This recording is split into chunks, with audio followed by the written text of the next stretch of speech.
You'll be leaving with nothing, his lawyer said, eyes gleaming like he just won a game I didn't know we were playing. David, my husband of 12 years, actually laughed. You should have been a better wife, he muttered like it was a punchline. Before we continue, please hit the like button, subscribe to the channel, and turn on the notification bell for updates. I didn't cry. I didn't argue. I just smiled. Because they had no idea what I had in my back pocket. Ever been so underestimated, it's almost insulting? Like the people across the table are already celebrating your defeat before the battle even begins? That was me. Claire Jennings. 38. Mom of twins. I gave up a thriving career in PR to raise our family and help David build his business from our cramped apartment to the mansion we lived in. And now? He wanted to erase me, like I was just a footnote in his success story. But there's something men like David never learn. A woman who knows everything about you also knows how to destroy you. And as I sat in that courtroom, across from his smug lawyer, listening to them joke about me being just another trophy wife, I realized something. They weren't ready. Not for what I was about to say. Because when I opened my mouth, even the judge leaned in. But what came next would change everything, and no one saw it coming. Ever had someone look at you like you were disposable? That's exactly how David looked at me when he asked for the divorce. No eye contact. No explanation. Just, it's not working anymore. Like we were canceling a subscription. 12 years. 2 kids. 1 business built from our kitchen table. Gone. In a sentence. I'd given up everything, my job, my body, my 20s, so he could chase success. I stayed up late formatting his pitch decks when he was still begging investors. I coached him before meetings. I was more than a wife. I was his unpaid partner. But suddenly, I was just inconvenient. Want to know the worst part? He didn't even try to hide the reason. She was 29. Her name was Melanie. Blonde, Pilates instructor, and apparently knew how to make green juice that doesn't taste like grass. Great talent. The kicker? He told the kids before he told me. Yeah, our 10-year-old's new daddy was leaving before I did. That should have broken me. He wanted it to. He needed me to collapse, cry, scream. So he could paint me as the irrational, emotional wife. Instead, I did something worse. I stayed calm. And that's when he started getting nervous. Because David knew. I'm only calm when I'm planning. But I wasn't the only one plotting. His lawyer entered the picture next, and he made it clear they didn't just want a divorce. They wanted to bury me. You should just sign it, Claire. Don't drag this out. That's what Peter Lowell, David's lawyer, said the first time we met. He didn't even look up from his overpriced leather briefcase when he said it. Just flicked the prenup across the table like it was already over. He was the kind of man who wore cufflinks in a coffee shop. Smug. Polished. Voice like he was narrating a commercial. And the way he said my name?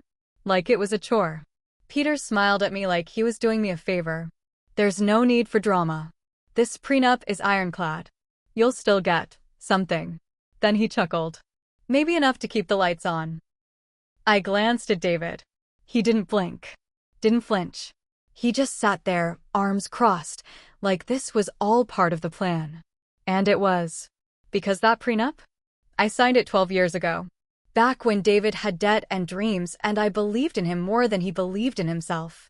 It said I'd get a small payout if we divorced, assuming he had anything to give. Now, he was sitting on a $14 million business and acting like I was after his money. Peter leaned forward. Let's not waste the court's time. Accept the terms. Be smart. Smart? I smiled back at him. Because what Peter didn't know, what neither of them knew, was that I'd already started digging. And what I found would turn their little plan into a ticking time bomb. It started with a phone call. Marcia, I need you. Quietly. Marcia Lynn, my college roommate turned forensic accountant. She once found $80,000 a CEO hid in fake vendor payments. She calls spreadsheets crime scenes. And she loves a good puzzle. So I gave her one, David's finances. On the surface, everything looked clean. Predictable. Just as Peter said, a tidy trail leading back to the prenup and a man who built his empire on his own. But Marcia knew better. Claire, she said a week later, he's sloppy. He thought hiding money under dummy LLCs would fool the court? Amateur hour. Turns out David was funneling cash into shell companies. One of them, I'm not kidding, was called Phoenix Rising LLC. Registered in Nevada. No real address. But money flowed in monthly. Tens of thousands. Disguised as consulting fees. Guess who was listed as the silent partner? Melanie. His Pilates girlfriend. Oh, and that new beach house he rented for work retreats? Bought in cash. Through the LLC. Every lie he told, Marcia traced. Every fake invoice, every off-book wire. It was all there. I printed everything. Bank records. Emails. Tax discrepancies. A full report with dates, names, and enough red ink to make Peter's head spin. I slipped it into a plain black folder. Not a word to David.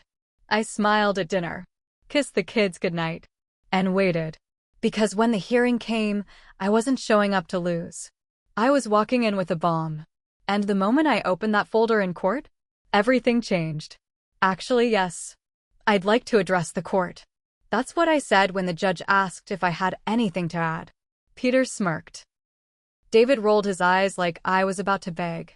Instead, I stood up, walked to the bench, and handed the judge my folder. I believe this contains evidence of fraudulent financial activity committed by my husband. The room went silent. You could feel the shift. Peter stopped smiling. David's arms uncrossed. The judge raised an eyebrow and opened the folder like it might bite. I kept my voice steady. These documents show Mr. Jennings concealed assets in at least 3 unreported LLCs, including Phoenix Rising, which purchased a home last year, paid in full, under the guise of corporate retreat expenses, none of which were disclosed. The judge's gaze hardened as she flipped the pages. You compiled this? I had help from a certified forensic accountant. Her affidavit is attached. Peter stood up, flustered. Your Honor, this is unexpected. Sit down, Mr. Lowell, the judge snapped. I'll determine what's relevant. David stared at me like I was someone he'd never met. Because he hadn't. He never met this version of me. The one who wasn't scared.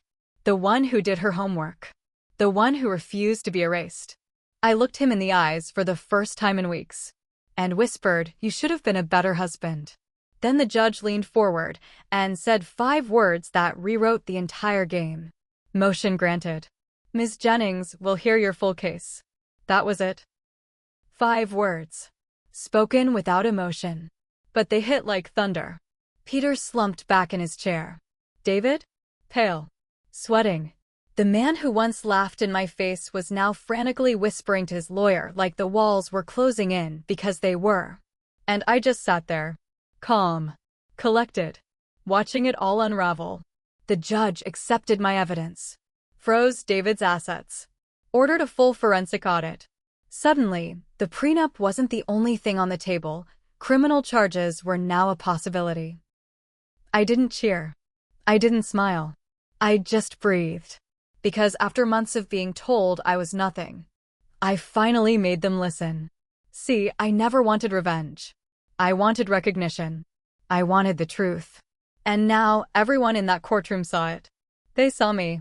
You know what's funny? David always said I was too emotional. Too sensitive. Not ruthless enough.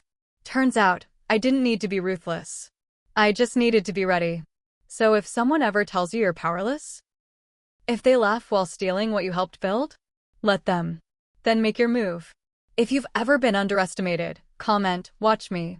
And don't forget to like, share, and subscribe, because sometimes the best revenge is quiet, calculated justice.